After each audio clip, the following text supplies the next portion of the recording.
Hello, hello, everybody. Taze Sky here. Welcome to Reclaim the Podcast. I am your host. Welcome to the season finale. Hey everyone, I'm Taze Sky. Welcome to Reclaim, a podcast for women by women on conversations that matter.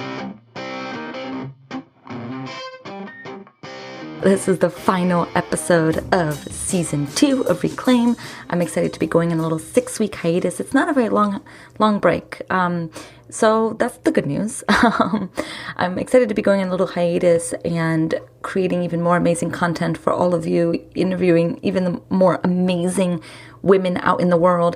You know, Reclaim is my baby. I love it. I love everything that comes with this podcast. I love the opportunity to connect with all of you through Instagram, through Patreon, and hear about your favorite episodes. I love interviewing dynamic people from around the world on the amazing things that they're doing in the world. And this is such a treat and delight. And so I'm really excited for season 3. I'm excited to continue to dive even more into gender. This was something that Lindsay and I had planned for season 2, but things just didn't work out. But I'm excited to be continuing the exploration on gender and sexuality in season 3. The big thing that came out of season 2 was that I opened up the possibility of me answering your questions, and I'm really, really enjoying that. So I'm going to be doing more of that in season 3, and you can email me at info@tazesky.com. If you would like to submit your question, you can also just message me wherever I am on social media, and I will be happy to take note of your question and then answer it on air. So that's season 2, that's season 3. I'm really this topic that I'm having here on the podcast today is a heavy topic. It's not an easy conversation. And while I think so many of us kind of believe that on some level having an abortion is the right of every person who wants to have an abortion, I still think that on some level, we have a lot of stigmas and fears around abortion and a lot of opinions, some unconscious and some conscious. I think we are all in so many ways a product of our culture, and our culture tells us that this is how we should view abortions. And so, of course, we've internalized that to some extent. And so this episode, I don't know, I just wanted to open up the conversation. I did some research on the history of abortion that I want to share with you all, some thoughts to kind of hold on to while you're kind of thinking about what your relationship with abortions is. I basically just want to continue to have these conversations because storytelling is important. Telling our stories is important. Having conversations about these things are important.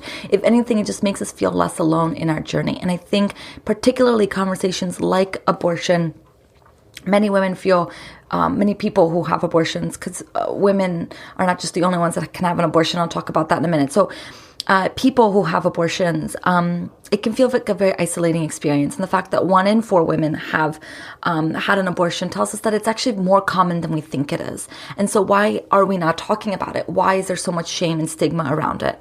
And that's what I'm hoping to kind of tackle and address in a small way on this episode by talking about abortions. So I have many thoughts to share with you. I want to talk about the morality. I want to talk about the history. I want to talk about how we can continue to fight for the right to have abortions, fight for the right to make our own decisions. And I'm going to link in the show notes a ton of resources for you all, articles that I'm referencing here, and also just next steps.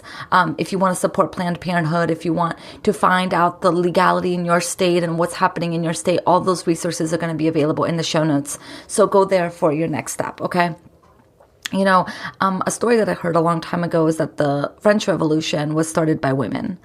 And women were being, frustrated with the monarchs because they were the ones that were responsible for feeding their families. And so they were really impoverished and really frustrated at the laws of the land. And so they were the ones that got together and started to share their common experience. And by coming together, they created the revolution. They were the ones at the line. And then, they overturned the monarch. And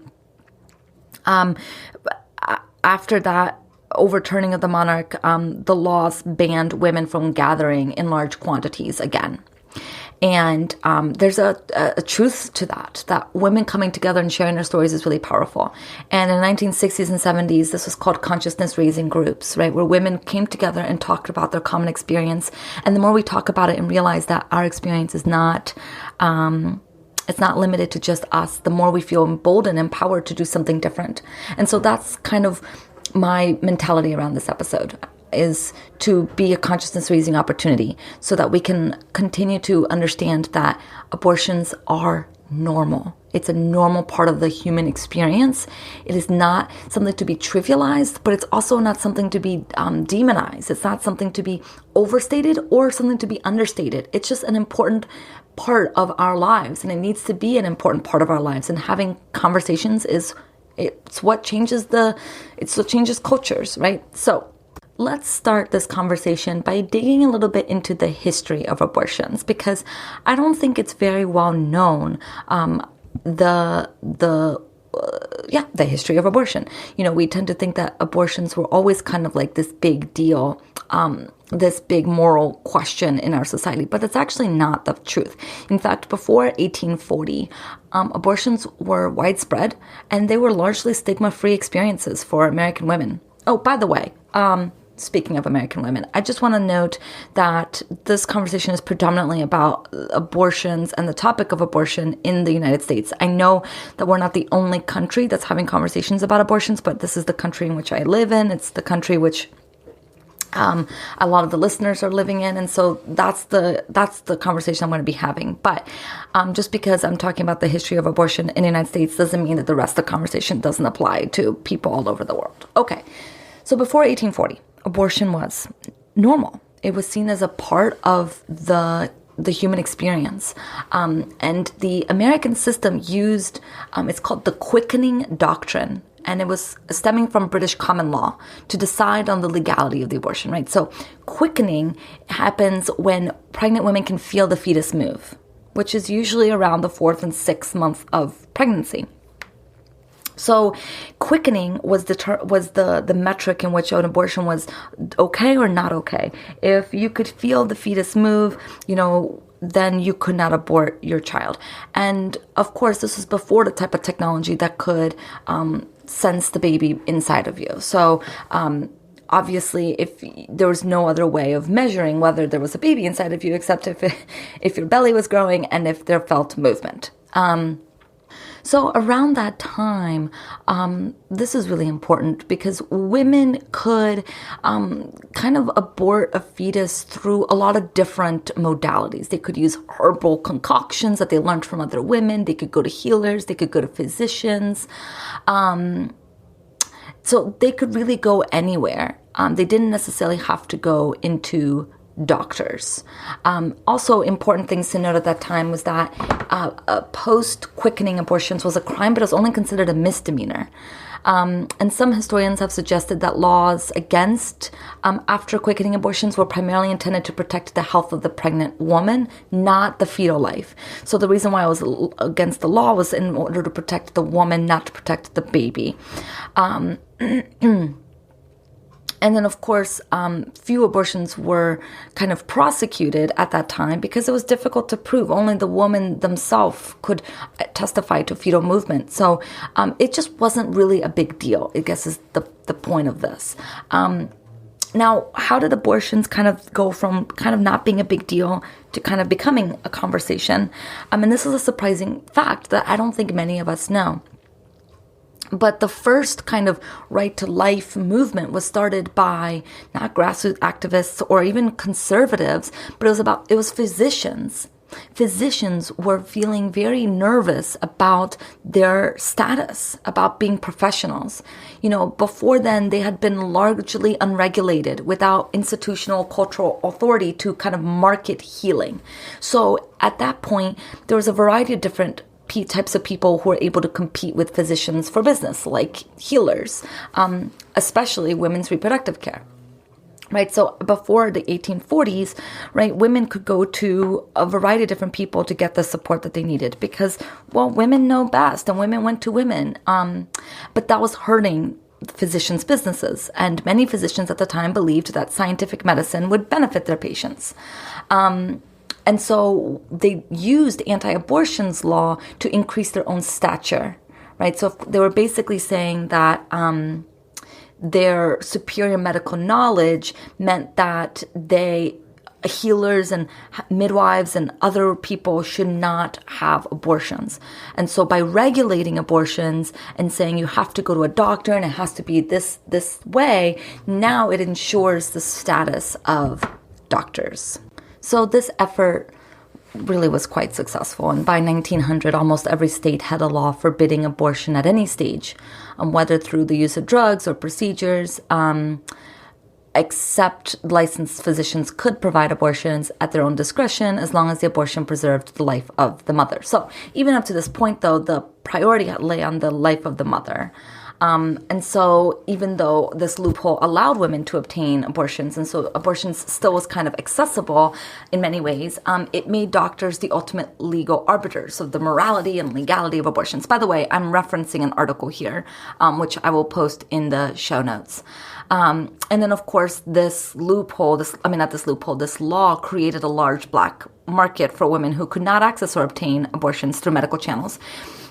What's important to recognize in the conversation of abortions is that these abortion bans are not actually banning abortions. They're banning safe abortions. And they're not banning abortions for all people. They're banning abortions for those more marginalized. Because if you have money and stature and class, you're going to find a way to get your needs met always. Money buys things in our capitalistic society. So these abortion bans are bans that predominantly hurt those who are more marginalized, who have less access. So between 1900 and 1965, there wasn't really much of an anti-abortion movement. The states did all that work. The states kind of forbade abortions at different stages. It was still like up to states to determine what they wanted in terms of abortion, but there wasn't really much conversations around it. But in the 1960s, like many other movements that began to take place, some Americans began to want changes.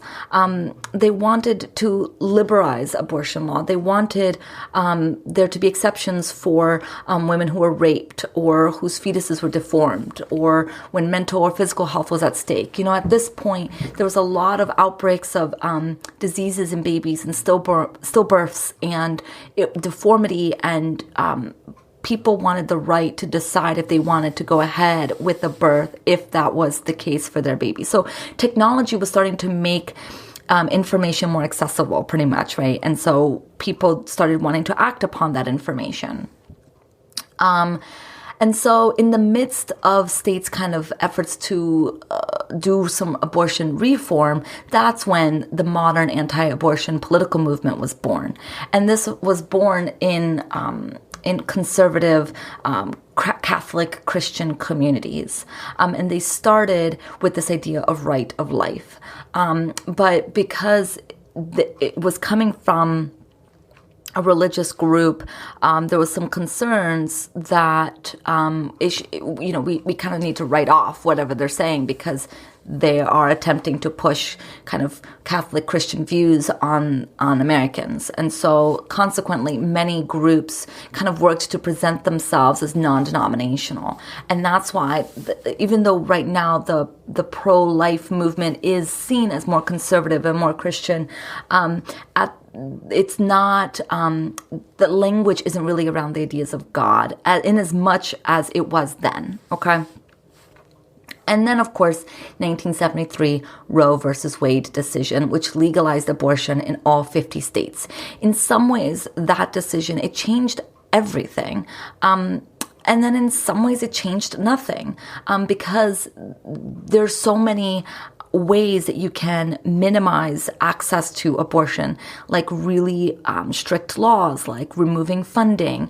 And so even though this was an important decision that made sure that all 50 states offered something, the way that law was applied could be different per state.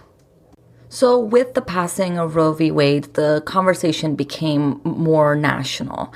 And with it, the anti-abortion movement also became more national. And there was a couple who, John and Barbara Wilkes, who were a Catholic couple, a doctor and a nurse, and they became convinced that pictures would help end legal abortion. And so that was the beginning of the images of fetuses being pushed out, and images of aborted fetuses, and fetuses in utero, and fetuses model, and in jars, and kind of they believed that if they really showcased fetuses, then people would then see it as human and then want to not have abortions. And this is important because when we look at now, when we talk about abortion, when we talk about women's rights, reproductive health, we're seeing we see a lot of images of what fetuses look like.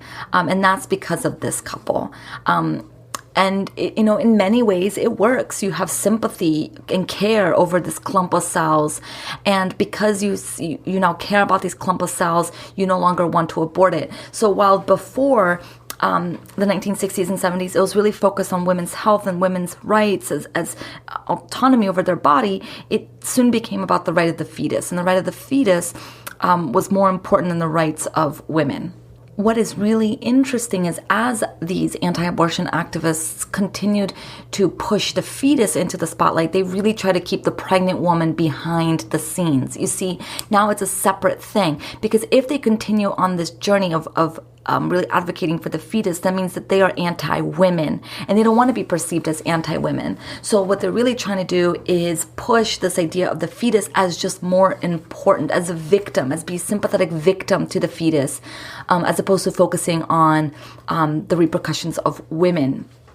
And so they tried to silence those who voiced the old argument that pregnancy punished women for promiscuity. Instead, they claimed that abortion providers and feminists who condoned legal abortion were truly to blame, right? So they're really focusing on making sure that the blame was on the clinics, the people who are allowing it to happen, as opposed to the woman. Again, as a way to de-emphasize the woman, to make it seem like it's not your fault that you're pregnant, but now you have to keep the baby because look at this fetus. It's these clinics that are bad, that are doing bad things. Again, you see how this is all constructing and creating the image of the anti-abortion movement that we see today. Okay, there's one more element of the argument that anti-abortion activists made that is, I think, still really prevalent in our society today. Again, it's really wild. When we watch history, documentaries, when we read about history, we see how so much of what is been done is still being done today. But if we know that it's been done, then we have context for why it's happening today, and then we can start to do something about it, okay? So the argument they started to make in the 1980s is that abortion damaged women's bodies, their psyches. They argued that women were traumatized by abortions, and like veterans suffered from PTSD. And that, these clinics were creating real harm to women by allowing abortions, right? So now they seem like they're now pro-women because they care so much about the woman's well-being. They don't want women to experience damage and PTSD and trauma through abortions. And so these clinics have to not have funding. Okay. So now that we have a little bit of history and a little bit of context, we can now understand better why abortion is seen the way it's seen, why it's perceived the way it's perceived. And again, I think many of us have internalized some narrative that our culture is spewing, whether we want to or not, and it impacts our decisions. It's important to recognize that abortions have been a thing that women have done for thousands of years. It is not a new experience that women now have, but it is, really important that we maintain the power of choosing whether or not we want to do that. It's really interesting that many people today don't know about the ERA, about the Equal Rights Amendment. The Equal Rights Amendment was it was successful at the beginning in getting through government, and the ERA was basically saying that men and women should be treated the same under the court of law. And it was successful to pass through government, and then it had to be ratified in the states. And while the ratification process was happening, this woman, Phyllis Schlafly, was really against the ERA, and she made a big stink about it. And she really advocated against it, saying that women are losing their rights in some way by being equal to men, and then they were going to be drafted, et cetera, et cetera. And eventually she was successful in making sure that the ERA wasn't passed. Now, Phyllis Schlafly was a white woman who was against equal rights of women. So I want to be clear that when we're talking about abortion and abortion issues, it's not just men versus women. It's people who have internalized culture and our patriarchal narratives and people who haven't. There are plenty of white women who are approving of the abortion ban in government and in the populace. White women are approving the abortion ban. Abortion is not just an issue of gender. It's an issue of class and race, because rich white women will stay protected always. They will always get their way, because they have money, because they can. If they want an abortion, they will find a way to make it happen. And so we have to recognize that abortion is not just about gender. It's not just men versus women. There are plenty of women who are against abortions. And it's important to know that, because it's important to recognize just the effect that the abortion ban has on the populace, and particularly people in lower socioeconomic class and people who aren't white, people of color, because those are the ones that are going to be most affected by these abortion bans. And like I said before, abortion bans aren't about abortions at all, really. They're banning safe abortions. Abortions will still happen. It will just come at a cost. And so imagine what happens when you have a population of women who have one less access to a form of control over their bodies. Imagine what happens when you are pregnant instead of going after your goals, your dreams. Pregnancy happens, and it's for many people not a form of birth. Like, abortions is not a form of birth control. It's not like most people are just having sex willy-nilly and thinking, oh, if I get pregnant, I'll just have an abortion. People don't operate that way. That's not how people are thinking. And so when a pregnancy happens, it's sometimes it just happens, is what I'm trying to say, I guess. It just fucking happens. And then we have to deal with it. And what are we going to do? If we don't want to have that baby, what are we going to do? Okay. Other things that's important to know is, like I mentioned before, abortions are not just a woman's issue. And I have been saying women throughout this episode, but I just want to be clear that every gender is affected by the abortion ban. Not all women have uteruses, and not all men have testicles. And there are men out there who have uteruses and can get pregnant, and we're talking about them as well.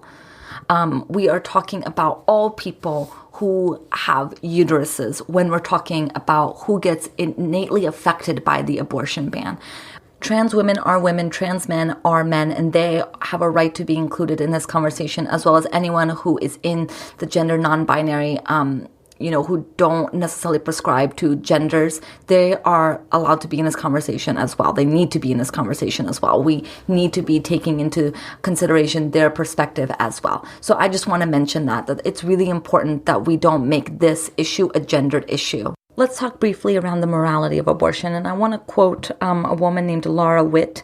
She goes by the handle Feminist on Twitter. And she writes, I'm not here to debate the morality of abortion. I think socially that moral standards have been constructed to benefit cis-het white men, so cis-heterosexual white men, and impose severe, restrictive, and dangerous limitations on marginalized groups. Some people benefit from being perceived as inherently good white, while others are perceived as being inherently bad. Who gets categorized as either depends on various social structures, including race, gender, class, etc. Anyone who deviates from any of our socially created norms is inherently battling against a society which projects ideas of moral versus immoral onto them. Women don't give a fuck about patriarchal standards as seen as immoral, no matter what the fuck they do. Black, Indigenous, people of color, disabled folks, fat folks, anyone of a marginalized gender deviates from white supremacist, ableist, sexist, queerphobic, transphobic, classist standards. We are inherently immoral. Abortion is a life-saving, necessary, and vital decision and procedure is always going to be perceived as immoral, not because of life, but because of who needs it, because of who it saves. I don't care if you don't believe in abortion. It's not a belief system. It's a fucking medical procedure. You don't need to believe in it for it to be fact, for it to be necessary, for it to exist. You can scream about your beliefs and your supposed morals all you want, but save yourself some time and do something more productive. Neither one of my 2 abortions were difficult decisions, nor have I ever regretted them. I am in part where I am today because I made those decisions, and 2 of my exes are where they are today because I made those decisions. I am proud of myself. I frankly don't give a fuck about the construct of morality as decided by an oppressive society. The work of liberation and anti-oppression has been done by people considered immoral by those standards, and frankly, all the people I love are too. I also have yet to feel or experience a single negative consequence of getting an abortion. Both of mine left me with pure joy and relief. Okay, so I think that is a really important thing that we have to be thinking about. That at the end of the day, who are we saying, like, who decides what is moral and what is not moral? You know, there are certain societies throughout times that have, killed people in the name of morality. Oh, by the way, the death penalty in our society is a moral decision. Who gets to decide who gets the death penalty or not? Look at who's running the systems. White men. So we have to be conscious when we're talking about the morality of abortion. Who decides what's moral? Is it really in our best interest? We have to really think about that. And abortion, a medical procedure that saves the lives of women, and particularly those more marginalized identities, it's like if we decide to have an abortion, it's going to be seen as immoral if the society has decided that morality equals white cis heterotivity. Okay? So I think that's an important understanding when thinking about the morality of this conversation, is that who gets to determine what is moral.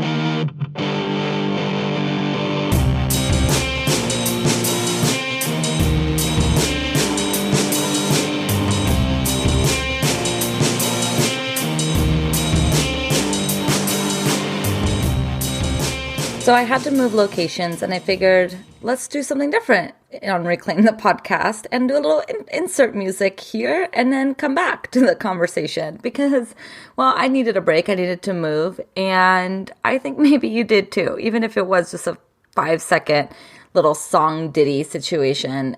This is a really hard topic, which is why I think we avoid it, which is why I think we avoid talking about it, talking about our experiences, talking about it with other people. And then we don't engage in this conversation, and then our rights get taken away, right? So it's important that we are plugged into the matrix here, people. It's important that we pay attention to what is happening, right? It's important. It's imperative. We've got to. So, okay, let's move onward on the conversation of abortion because I have other really, really, really good things to share. First, it's important. It's important to share our stories. And while we don't owe our stories to anybody, it's important to talk about our stories because our stories humanize the experience. And while on the one hand, it's really heartbreaking how we feel like we have to tear open our most intimate stories into the world to prove our humanity. On the other hand, stories normalize experience and they help us not feel so alone. And so sharing stories has been a part of our healing rituals for as long as humans have been around. And now is not the time to be holding back on stories of abortion if it means, giving someone else permission to tell their story. And so even though I've never shared this publicly before because I've been sitting with my own experience of it, and I'm still not fully kind of formalized on my experience, it's time for me to share this story. And it's the story of my own abortion. So I've never talked about this publicly. I've kept it private, kept it close to my heart, and kept it to those intimate in my life. But, I haven't talked about the story, but it's not because of shame of having had an abortion. And I want to make that clear. I don't have any shame around having an abortion. I got pregnant. I didn't want to have a child. And so I had an abortion. And I don't owe, any reasons for why I had an abortion. And I think when we share stories about abortion, the stories that kind of go viral in the internet are stories where women spend, paragraph after paragraph justifying why they needed to have an abortion. Oh, it was because of this particular time in my life and this particular thing was happening and then this and then that and this is why. And I don't want to tell my story that way. I don't need to justify to anybody why I had an abortion because people were allowed to have an abortion if we want to have an abortion. We don't have to have a reason. We may have a reason. We may have reasons that we care to share. We may have reasons that we don't care to share. But at the end of the day, you don't need to justify your decision. You can get an abortion because because you want an abortion, because that's the option that feels most right for you. And that's what felt most right for me. It felt most right for me to have an abortion. And I remember, the week before I had a missed period and I was not on birth control pills. I was using other birth control methods and clearly it did not work. And I remember I had a week where I was getting these cramps and I was like, oh, my period is coming. Though I usually don't get cramps. I know my body well enough to know that I don't get cramps before my period. I usually get cramps the day of my period and then the subsequent 2 days of my period. But I don't usually get my cramps before my period. But I thought, I don't know, maybe this is something new that my body is trying out. This new thing of getting periods is with cramps the week before. And I even woke up in the middle of the night with cramps. And it felt really unusual and very, very localized to my womb. And I still wasn't getting my period. And finally, I said to my partner, I can't sleep at night anymore because I'm so anxious because I think I may be pregnant. And he was like, okay, let's take a pregnancy test. And I said, great. So we went to Walgreens, we bought the test. We came home. I peed. There was 2 sticks in there. I peed on the first stick. Turns out you have to pee for a substantial amount of time, 10 seconds on the stick. And I only peed for 5 seconds because I wasn't drinking a lot because I was so anxious. And so I didn't pee long enough on the stick. So learned that lesson that you have to pee on the stick for a length of time. And so I had to wait until I had more pee in me. So I had to wait half an hour and I was chugging lots of water. Eventually I had to pee again. And so the second time I peed in a cup and then I soaked the stick in the cup because I didn't want to not have enough pee again. And, the test came out positive. So I was like, okay, I'm pregnant. And my partner and I, we never discussed it before, but we both knew that I wasn't in a place where I wanted to have a child and he wasn't in a place that he wanted to have a child. And so there wasn't really a lengthy conversation initially about whether or not we were going to go forward with an abortion. It was kind of just okay, well, you're pregnant and we're going to have to figure out, what does the abortion process look like? Up to before this point, I didn't really know what the abortion process looked like. And so while I'm telling you the story of my process, I want to kind of teach you who may not know what the abortion process looks like. I want to teach you what you can expect if you are going to have an abortion in a state like the state of California, where abortion clinics are pretty accessible.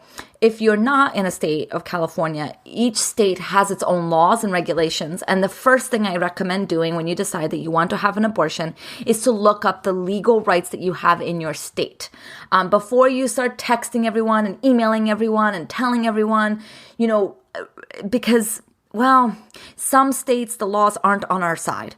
And if you start to promote and talk and whatever, that can get you in, it kind of can bite you in the butt in the long term. And it sucks. It sucks that this is the way it is. But my first thing that I recommend doing is once you decide that, yes, you want to go forward with having an abortion, is to research your laws, research what the state laws are, and then research what the clinics are going to tell you. Because some states, the clinics are by law required to give you all of these hooplas that you have to jump through. And so knowing that, you're going to be more prepared for when it happens. Again, the state of California, I'm very privileged in that it's pretty straightforward here.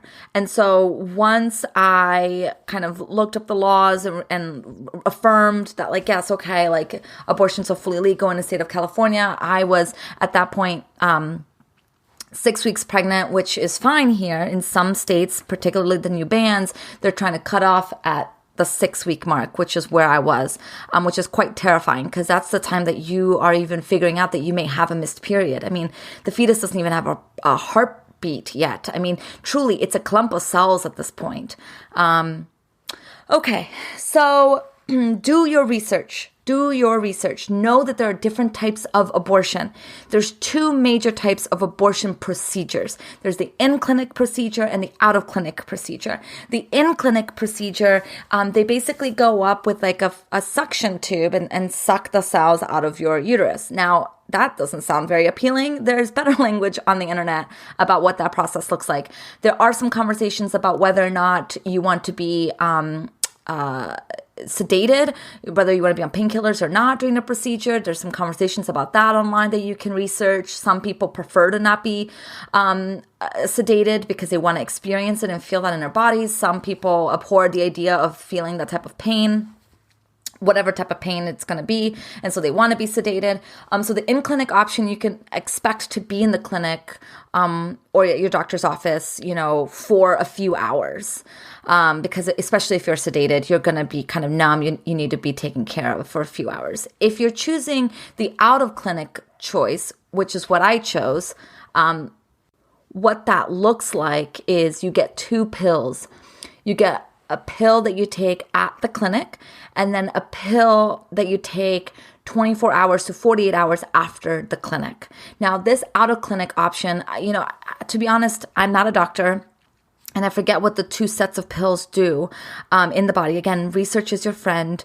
But the out-of-clinic option gives you the ability to have the abortion in the comfort of your own home. And so that felt important to me. I wanted it to be done in the presence of my partner in a comfortable space. I didn't want it to be done in a clinic. And so generally they recommend, the people at the clinic will also talk to you about all those options and help you make the decision that you want to make. And that's my kind of next piece of advice, if I can say that, is if you're in a state where the clinic feels really, the doctor's office feels really safe, because some doctor's office, of course, don't feel very safe. Typically, clinics that offer abortion services are very, very safe. I was so amazed and surprised by how kind everybody at the clinic was. Truly, truly kind. They truly wanted the best for me. I was surprised when I was at the clinic how emotional I was because I was so sure. And that's, I'm getting ahead of myself. Let me back up. So ask questions. Do not do anything until you feel like you fully understand your options and you fully understand what you want. You are allowed to ask a lot of questions. It doesn't matter if they're impatient or you feel like they're impatient. It doesn't matter if you've asked 3 times. Like for me, I get so nervous at doctor's office that I like to write the questions down beforehand. So when I'm there, I don't get so nervous that I chicken out. I really ask the questions. And I even ask them, are there questions that other people ask that I'm not thinking to ask? Because that can be helpful. They can say, yeah, most people ask about this. The other thing that is kind of frustrating about the abortion process is that it truly is an experience. It's an individualized experience in that everybody has a different experience. I know so many stories of women who have had no pain and they were able to go in and out of the abortion clinic, or they chose to do it at home and they had a little bit of cramping and they watched a movie and then it was done. And I know other women who were in excruciating amount of pain and wanted to be sedated if they were in the clinic, or if they were out of the clinic, they wanted to go to the hospital. It was in so much pain and they were so worried that something really bad was going to happen. So everybody is different. Everybody is different. But no matter how it affects you, no matter what happens to you, I don't think you can go wrong with being prepared. being prepared for it to hurt, because then if it doesn't hurt, it's a pleasant surprise. But if it does hurt, then you're not going to be blindsided by it. And so, like, what do you typically like to do when you're in pain? Like, what do you like to have around you? Some people like to be alone when they're in pain, and they kind of want to be in their own process. And if that's the case for you, then prepare for that.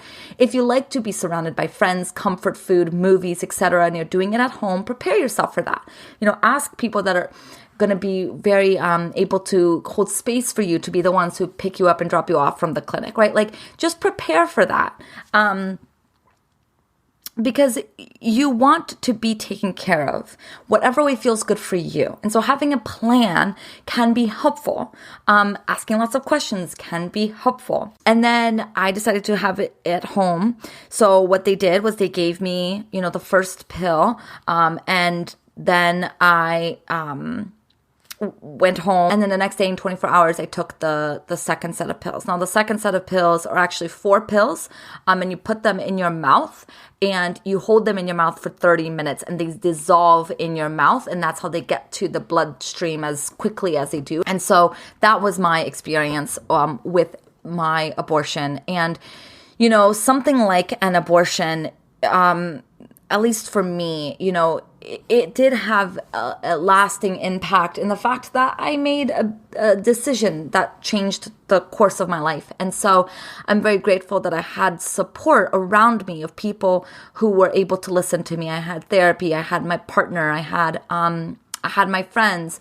But I want to talk a little bit about how we can best support those in our lives who may be, getting an abortion. Because I think particularly if we haven't had the experience of getting an abortion, we may feel like, I don't know how to support someone through it. And so there's this article here. It's from adolescent.net. So I'm assuming this is typically for teenagers, but the fact that 1 in 4 women will have an abortion at some point in our lives just tells us how often people have abortions. And also, if you don't know anyone and you don't know of anyone who's had an abortion, the truth of the matter is you probably do. They just haven't talked about it, right? Okay. So here's some thoughts this article has to say on what to say and what not to say to someone who has had an abortion. 1, don't say, "Are you okay?" Because this can be a difficult question to answer for someone who's had an abortion. And they shouldn't feel pressured to deliver a response before they're ready. They may not want to talk to you about how they feel. So instead say, whatever you're feeling is valid. And that's the truth of the matter. Whatever they're feeling is valid. And if they want to disclose to you, they will. And if they don't, then we don't have to force them to tell us anything that they're not ready to tell us. Second, don't say, "I'm sorry." Now, this may seem nice to say to someone after they've had an abortion, but it can actually make somebody feel worse, because saying sorry implies that having an abortion is something to be sorry for. At least that's what you think is true. And the fact of the matter is this person has nothing to apologize for. And they shouldn't be in a position where they have to comfort anyone else about their experience. So when you're saying, "I'm sorry," you're implying, that it's a bad thing that they did. And that's just not necessarily true. Or even saying, "I'm sorry for your loss." They may not feel like it's a loss. And so you're now putting your value your value system onto them. So instead say something like, "I'm here for you." This doesn't pry into their experience. It doesn't put any assumptions onto them about how they should feel, but it opens them up to feel comfortable to then reach out to you if they want to talk to you. Okay, don't say, "Did you consider the other options?" This is not okay to say, because this question is full of assumptions, right? It's assuming that you know what this is best for the other person. It's assuming what you know about abortions and how they're going to feel. It's none of your business. And it's not up to you whether they have an abortion or not. So instead, say something like, "I support your choice. Whatever you decide, I'm here for you." Damn, that feels good to hear.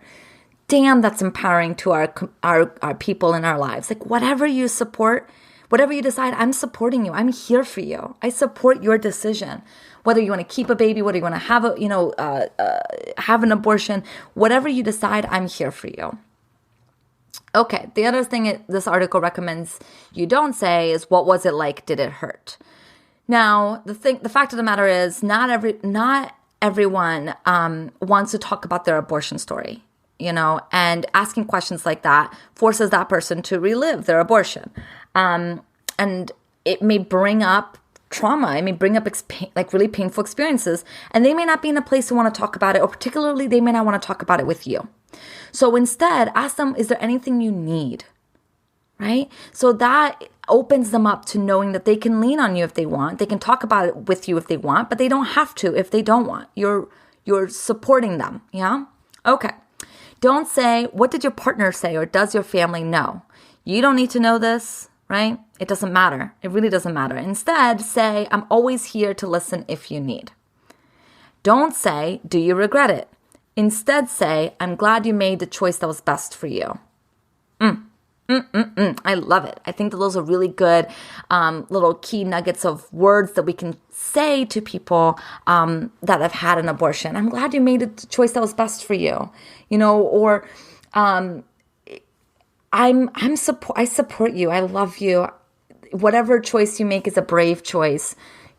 Having an abortion is a brave choice because in our country right now, abortion is very stigmatized. And they now, are navigating that stigma. Every time I hear about abortions on the internet, I think about my own experience and how grateful I am to have had the privilege of being able to have such a safe procedure, and how that's not the case for everybody on this planet. And that just breaks my heart, and it makes me relive a part of that experience. And, we need to be tender to that. Okay, so there's another article here, How to Help a Friend Through an Abortion, dip, dip, dip. So this article says to don't assume. Wow, are we noticing a theme here?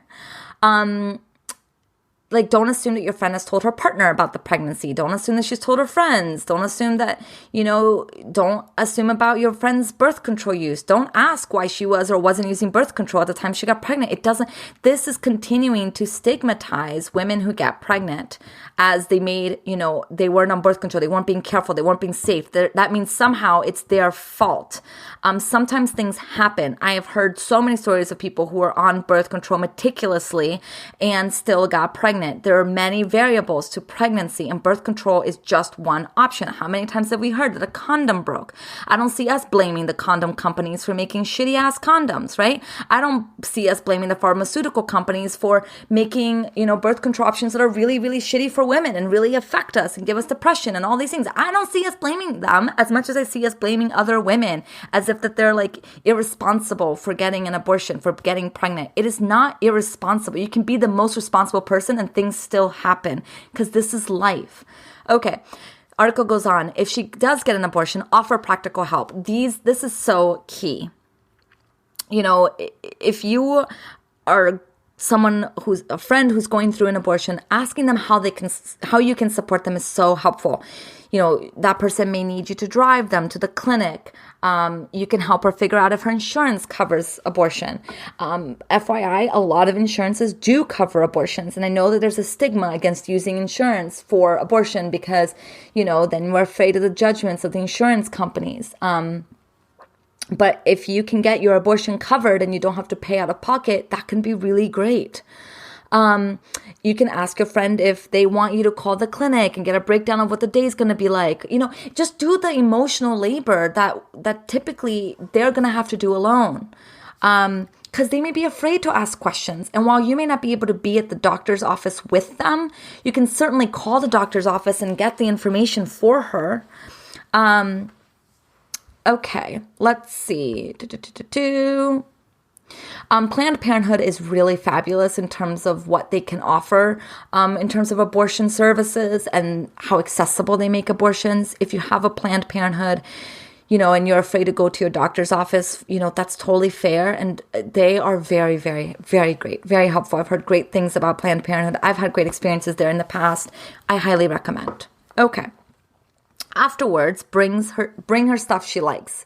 This is so, oh my gosh. Like when I was, going through the procedure, having comfort food, having somebody in the space with me who I could call on for help was so amazing. And that's what we can do. We can go shop for her and get her soup or whatever comfort food they like, extra pads, comfy clothes, heating pads. These are all things that can be really helpful for someone. ask them what they may want to do in the day. Ask if you can clean their house after, if they're choosing the out-of-clinic option. Always make sure that that's what she wants. And maybe she just wants to be alone. Maybe you just want to be alone in your process, and that's totally fine.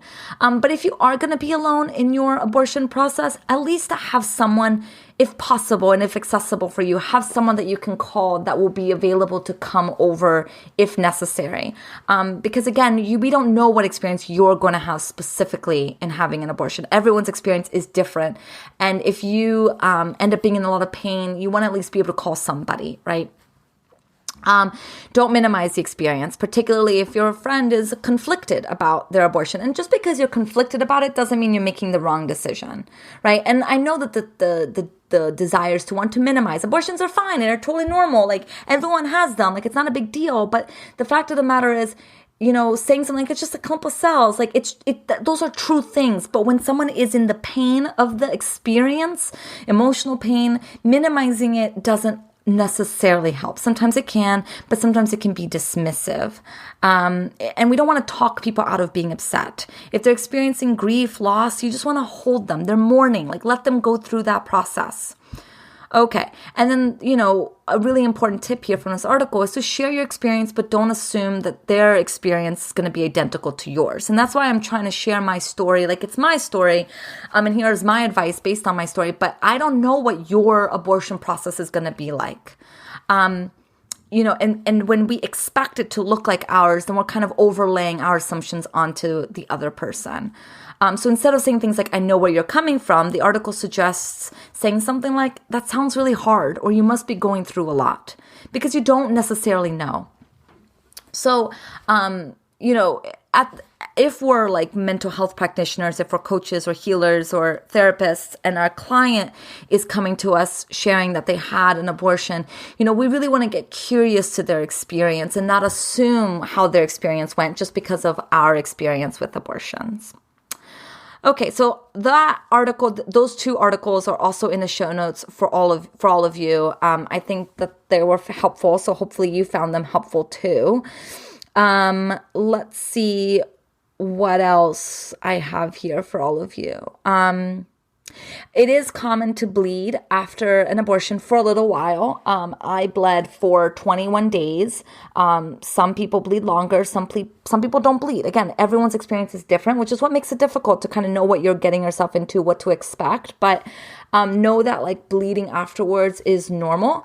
And also know that after your providers should tell you this, but after you've had an abortion or a miscarriage, your body is really highly more likely to get pregnant because it's ready. Literally, your body has been getting ready to have a baby. And now that that baby is no longer there, the body is still ready for it. And so you're much more likely to get pregnant after a miscarriage, after an abortion. So be careful, be really, really careful during post-abortion that you're taking precautions.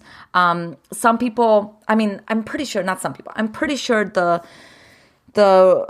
doctors told me not to have sex for 7 days after an abortion. I'm pretty sure that was it 3 days? I don't remember exactly, but there was an advice to not have sex for a certain period of time after the abortion because of everything that's going on in there.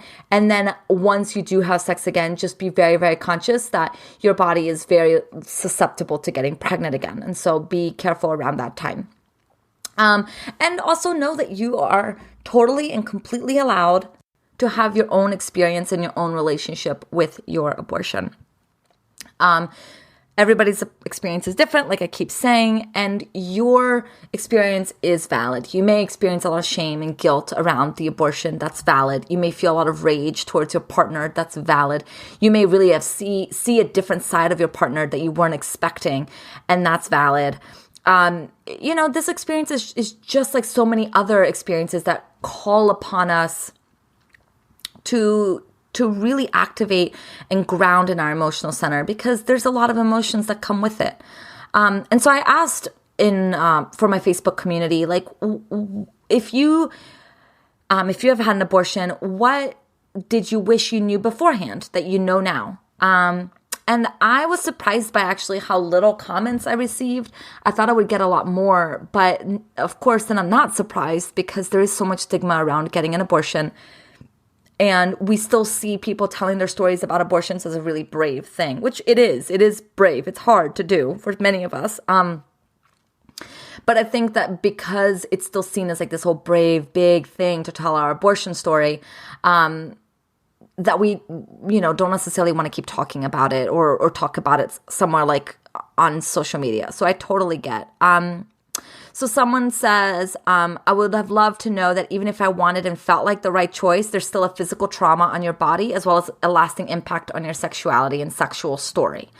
And I don't think that's to scare anybody away from abortions, but just to recognize that this is a medical procedure. And like many medical procedures, there is a physical impact on your body.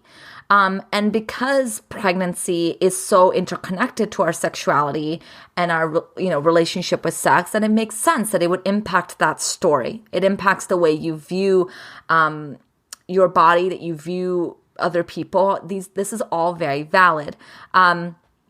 Some people don't actually experience trauma in their body when they have an abortion, and some people do. Again, it also depends on the procedure that you have. If you have the in-clinic procedure, it's a little bit more invasive, and so you may experience a little bit more physical trauma than if you do it at home. But if you do it at home, you're not necessarily in a safe environment of the clinic, and so you're open to things being a lot more, out of your control, so to speak. Okay, someone else said, I wasn't prepared for the rage that came up inside me, and neither was my partner. I think a big part of it was just the impossible choice of knowing how much I wanted children and simultaneously feeling super clear that I had to say no at that point in my life. Being with both of those things so fully in my body was extremely painful. I felt very alone in my process because my partner couldn't compute that my rage didn't equate to regret. So he would respond to my feelings by treating the abortion like a mistake, which was really hard for both of us. I didn't regret it for one moment, but I felt so much grief and anger. I don't know if knowing this beforehand would have helped. In fact, I may have tried to guard myself from experiencing that if I had known, but I wasn't expecting it at all. I do wish I had known how beautiful and compassionate and amazing the folks working at the abortion clinic would be. It may have eased my anxiety beforehand. I chose to be unmedicated for the process, but didn't know that it was an option either way beforehand. I think I would have chosen not to be medicated either way, but looking back, that on some level I felt like I deserved to feel it all like a punishment. Oh my gosh. So much gratitude for that and for everyone who posted on this question. And I think so much of what this person shared was also my experience, as I'm sharing with you all, that it's like, on the one hand, I know so clearly that wasn't meant to have a child at that time. At the other end of it, it really kind of awakened my mothering instincts and made me realize that, oh my gosh, I think I really do want to have a child in the future. And what's really special about this episode and special about why I'm sharing this story now is because if I had chosen to keep that baby, that fetus that would have turned into a baby, I believe that this would be, not today, of course, but this month would be the expected arrival date of that baby. And so there's a special something that's in the air for me right now of like the energy of connecting to the baby to be that was not meant to be for me, and the sadness of that, but also, oh my God, like I'm in the middle of my master's program. I'm in the middle of my life. There's no way I could have healthily brought a child into this world right now. And if I had to, I would have made it work. And I'm very grateful that I didn't have to. And let's move onward. Okay. Here's someone else's response. I wish I knew with more certainty that it was the right choice. Now that I have kids and know the toll it takes on your body and your life, I would go back and tell my younger self to not feel guilty. It is the right choice. And that my babies were ready for me when I was ready for them. That part, that my babies were ready for me when I was ready for them. I think that that's really, really beautiful, because I think one of the guilt that we experience when we have abortions, not necessarily maybe our own guilt, but the guilt that other people place on us, is this idea of like, what about the soul of the baby that you're killing? I had a friend be like, did you consider the soul? And that was such a confronting comment. Like, why are you commenting on the soul of a clump of cells that I'm not choosing to turn into a child right now, right? It was very confronting for me. And there is a spiritual element of like, when does the soul arrive in the baby's body? And like, what does it mean that you aborted a fetus that had the potential of becoming a life? And like, you know, does that mean I killed a soul? Does that mean I prevented a little human from entering the world that chose my womb, right? You know, we can get very spiritual about it, and then it can be kind of scary to think about abortions from that lens. And I think that this comment that this person made is so poignant that actually the fact of the matter is, if we are to believe in these spiritual concepts, then I think part of that belief is that the little soul will come into our body when it's time for us, and when we're ready for them, and when they're ready for us, et cetera, et cetera. Now, I don't want to minimize anyone who's struggling to get pregnant now as if you're not ready to get pregnant. I'm not talking about that. I am referring specifically to the choice to have an abortion. It doesn't mean that, you know, you can't then in the future have a child and feel really gratified in that decision.